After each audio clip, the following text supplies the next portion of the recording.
The Kremlin has announced a ceremony will be held Friday to officially incorporate 4 occupied Ukrainian areas into Russia after it held referendums, a process that Ukraine and its allies have dismissed as illegitimate while vowing to retaliate with new sanctions. Russian President Vladimir Putin has threatened to defend these newly annexed territories by all means available, alarming officials in the West.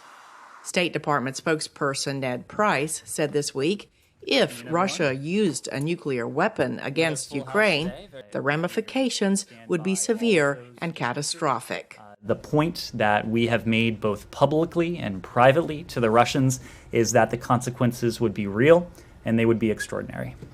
Price was asked if these severe consequences would be triggered if Russia were to use a small, tactical nuclear weapon against Ukraine.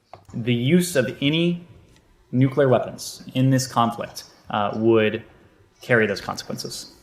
On Thursday, Democratic Senator Richard Blumenthal and Republican Senator Lindsey Graham introduced legislation that would require cutting off economic and military aid to any country that recognizes what they termed Putin's illegal annexation of 4 regions of Ukraine.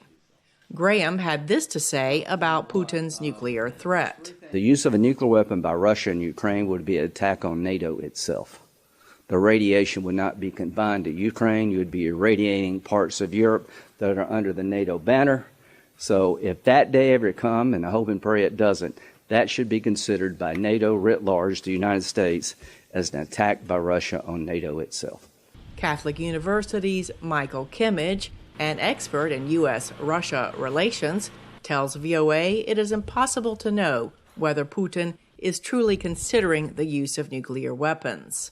It would be an enormous step for Russia to take and would change its image perhaps irretrievably in the international stage. It's unclear whether it would lead to any different military results. And of course, it could induce Putin's opponents on the other side, including the United States, to escalate.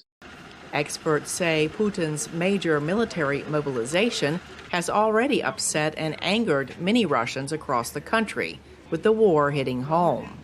At least 200,000 Russians have fled the country since the conscription order was announced, heading across the border to Kazakhstan, Georgia, Finland, and Mongolia.